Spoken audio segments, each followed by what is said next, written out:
Christian, d'abord je voulais te dire que comme à chaque fois tes conférences sont passionnantes et surtout elles sont toujours différentes, on en apprend de plus en plus.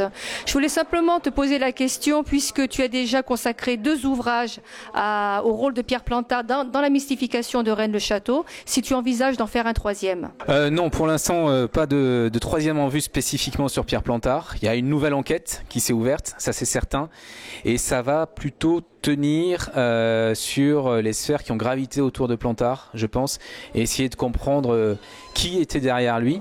Alors évidemment, il y aura une partie sur Plantard parce que, je l'ai évoqué tout à l'heure, je pense qu'il y a tout un aspect de la personnalité qu'on ne connaît pas du tout. C'est l'aspect magie pratique, hein, c'est ce que je disais. Donc cet aspect-là serait intéressant à évoquer.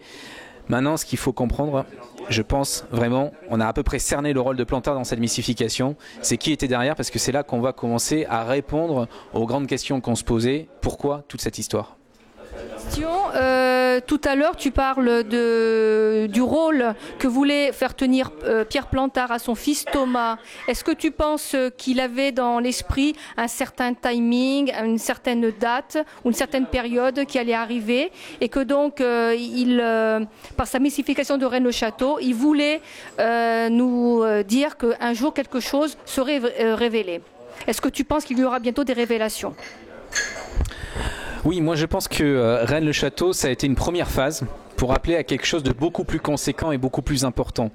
Et dans ce quelque chose de plus conséquent, Plantard, fils, donc Thomas, à mon avis, joue un rôle important et le mythe créé prépare l'entrée en scène de Thomas à un moment donné. C'est du moins ce que il semble qu'on puisse lire dans les écrits de Pierre Plantard. Et quant à la question du minutage, quand on voit l'orchestration très précise avec laquelle Plantard a orchestré la mystification de Rennes-le-Château, mystification qui a suivi un certain nombre d'évolutions sociales, avec chaque fois une publication qui accompagnait dans une nouvelle direction, je pense que le minutage il continue au-delà de la vie de Plantard et que il faut s'attendre d'ici quelques temps à avoir de nouveaux rebondissements dans cette histoire. Ouais. Christian, j'avais une question à te poser au sujet du temple rond. Est-ce que tu penses que ce temple rond a été découvert à une certaine époque ? Est-ce qu'il a existé d'abord ou est-ce que c'est un symbole ? Ça peut être aussi un symbole, ce temple rond. Ça peut être aussi une personne et non pas un temple matériel. Mais, et s'il a existé, j'aurais voulu savoir si à ton avis, il a été déplacé et protégé. Question complexe. Est-ce qu'il a existé ? Moi je pense qu'il a existé, oui. Parce que à travers le temps, systématiquement, on revient sur la même image du temple rond qui se situerait quelque part dans le sud de la France et plus ou moins vers les Pyrénées. Donc à mon avis, il y a un lieu bien réel qui existe. Maintenant, ce qui se trouve à l'intérieur de ce lieu, là, il y a de grandes interrogations. Est-ce que ce qui se trouve à l'intérieur de ce lieu se trouve sur le même plan que le lieu ? Est-ce que ça se trouve sur un autre plan ? Quand on connaît le parcours de Plantard, on peut se demander si finalement ce lieu n'est pas un point de jonction entre deux mondes. On pourrait aller vers ce genre d'hypothèse un peu audacieuse. Donc, voilà, je pense que c'est vers ça qui nous guide. Après, à mon sens, le contenu, qui est peut-être très immatériel finalement, n'a pas été déplacé. Mais encore une fois, je ne suis pas dans le secret des dieux. Donc...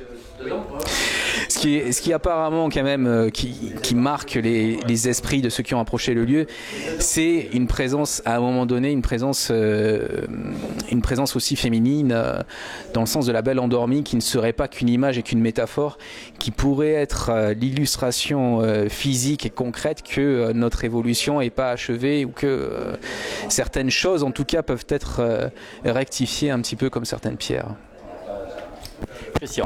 Christian, la dernière, la question qui tue.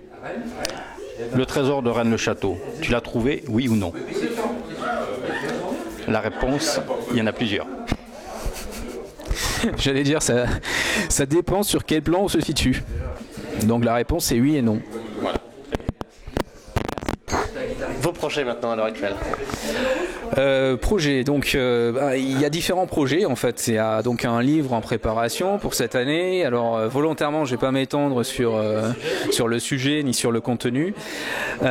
Concernant spécifiquement Rennes-le-Château, c'est vrai qu'on l'évoquait avec Christina. Donc il y a un travail qui se poursuit autour de Pierre Plantard, qui est un travail qui sera, je pense, d'assez longue haleine, puisque en fait là on rentre dans une nouvelle forme d'enquête. Il n'y a plus seulement des documents à exhumer, il y a aussi des personnes à rencontrer, avec tout ce que ça implique, notamment en termes de timing, puisque c'est vrai que tout est une question de temps dans cette histoire, et donc certaines personnes qui sortiront à un moment donné, voilà, pour des questions de planification, pour l'instant, ne peuvent pas évoquer certains sujets. Donc l'écriture de livre est aussi conditionnée à ce facteur-là, qui n'est pas qu'un facteur humain.